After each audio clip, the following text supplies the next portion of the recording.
Today we're going to learn 2 more ways to prove that triangles are congruent. This will bring our total number of ways up to 8, and that will be it. Okay, so we'll have 8 different ways to prove that triangles are congruent. So far we had side, side, side, and side, angle, side. And then yesterday we learned angle, angle, side, and angle, side, angle. And those 4 ways are for triangles in general, for any general run-of-the-mill triangle. Okay. Then a couple days ago, we learned HL and LL, which stood for hypotenuse leg and leg leg. And those were specifically for right triangles, which meant that somewhere in the proof, we had to have said the words right angle. Today, our last 2 ways are again going to be specifically right triangle reasons, HA and LA, because a hypotenuse or a leg is something that exists only in a right triangle. So these are corollaries, which we talked about before. That means that we could prove them, but we usually don't because they so immediately directly follow something else. And what these follow so directly is what we did yesterday, actually. So if I have a right triangle, and I know one of the other angles, and I know the hypotenuse, then really what I know is an angle, angle, side. But since that angle is a right angle, we're going to give this a special name and call it hypotenuse angle. So the reason why we don't really need to prove this and why it's called a corollary is because it's really just a special case of angle, angle, side, which we learned yesterday. The second one says, if I have a right triangle, and I know one of the angles, and I know one of the legs. It could be either one. So I could know this leg, or in a different triangle, I could know the other leg. Those would be cases of either ASA or AAS, both of which we learned yesterday, but either way, we're going to call it leg angle. Okay, so it doesn't matter which leg. In your picture, it does. I mean, those 2 triangles are not congruent because it's not the matching legs. Okay, those are just 2 separate examples of what a leg angle could look like. Those 2 triangles are actually not congruent because it's not the correct sides that are matching. Okay, but in either one of those, our reason would be a leg angle.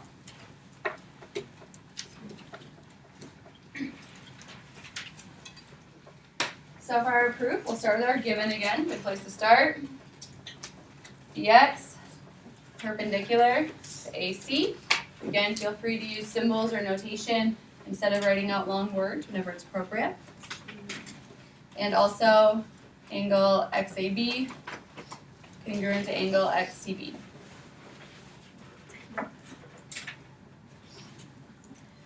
You cannot mark your picture for the word perpendicular, but I can mark those angles. The angle at A is the same as the angle at C. But we can't mark our picture for perpendicular.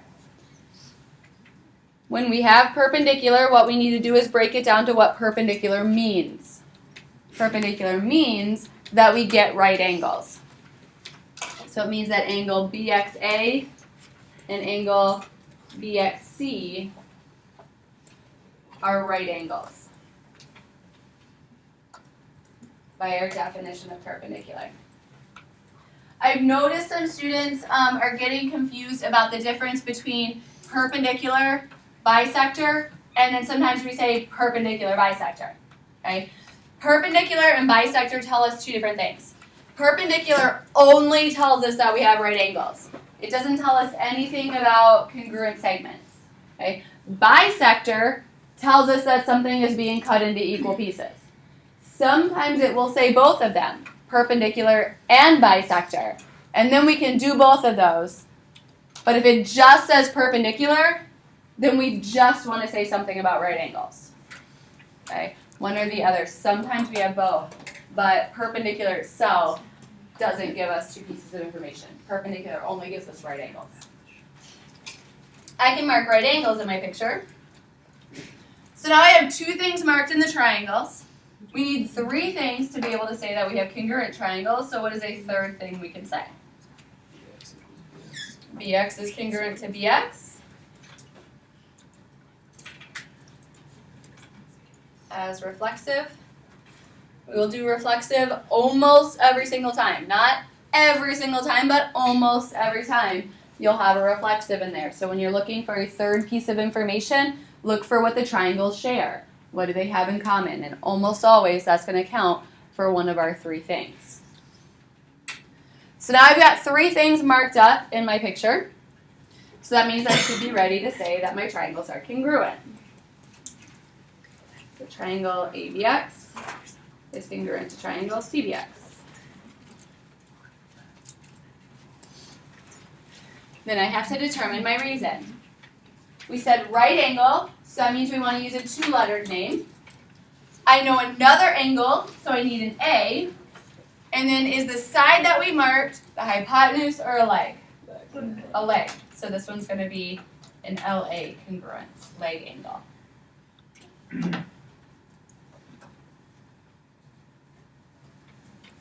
Questions?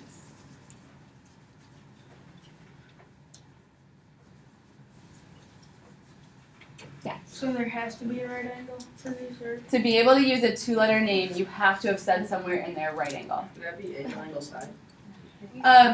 Yes. To be able to use the reason angle, angle, side, we would have to add one more step into our proof and say that BXA and BXC angles are congruent because all right angles are 90 degrees. And then we could say it's an angle, angle, side. So it's quicker when we're talking about right angles to go with a two-letter name instead of a three-letter name. That would take one extra step.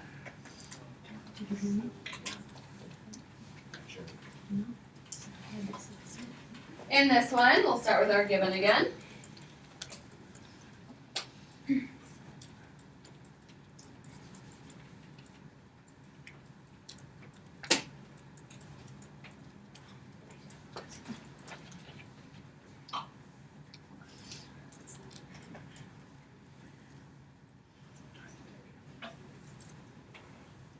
I can't mark anything in my picture for perpendicular, but I can mark the two angles that we're told are congruent. Angle VRT and angle STR.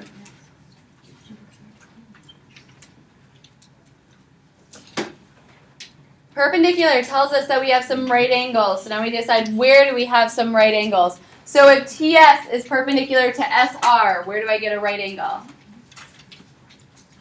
TS.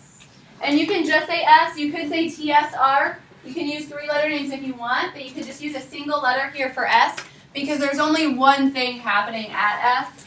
So it's okay to use a single letter name then. You could not say something like angle T because there's too much that happens there. But angle S, you could just say angle S. If you use three letters, that's totally fine as well. And then we're also told that TV is perpendicular to VR. So what angle does that talk about? Angle V. Angle V. So angle S and angle V are right angles by our definition of perpendicular. And then I can mark those in the picture. Yes?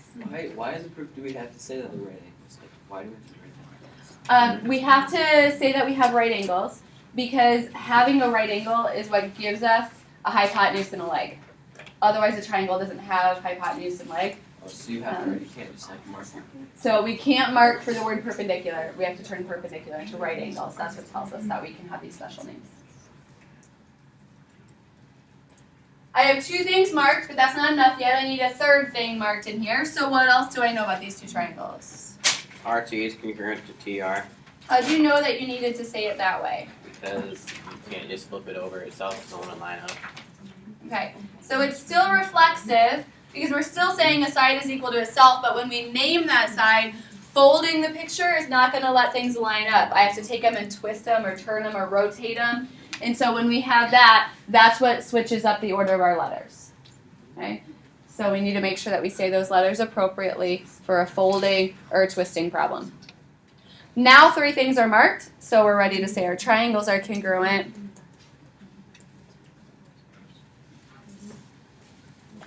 I know they're right, so I know I'm going to use a two-lettered name. I have an angle, so I'm going to use an A. Is the side that we know the hypotenuse or a leg?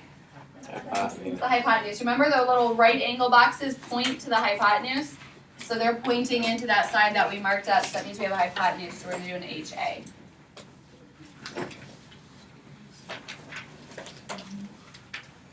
Questions?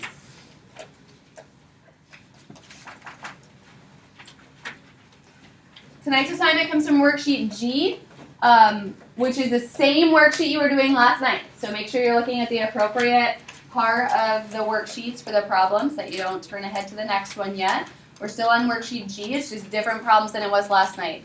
This assignment could use any of the 8 reasons, okay? It is not limited to just what we learned today. So that means something like leg, or hypotenuse leg, or side is totally appropriate as an answer in these problems. So at the very back of your packet, the very last page of your packet, is something that looks like this. I created this chart to kind of help myself and to help you figure out what reasons to use, because now all 8 of these reasons are things that could be used. So when I'm trying to decide what reason to use, the first thing I ask myself is it a right triangle or is it not a right triangle? And that's not just, does it look like a right triangle? Because a lot of our pictures look like right triangles, but did we specifically at some point in here say the words right angle? Okay, if we did say the words right angle, we're going to use a 2-letter name. And then we decide, do we know another angle or just the right angle? If we know another angle, we'll have an A in there. And then either the hypotenuse or the leg. Or if the only angle we know is the right angle, we must know 2 sides. Is it a hypotenuse and a leg or a leg and a leg? If it is not a right triangle, if we did not use the words right angle, then we need one of our 3-lettered names. So do I know all 3 sides? Do I know 2 sides and the angle between? Do I know 2 angles? And then where is the side? Is it between them or not between them?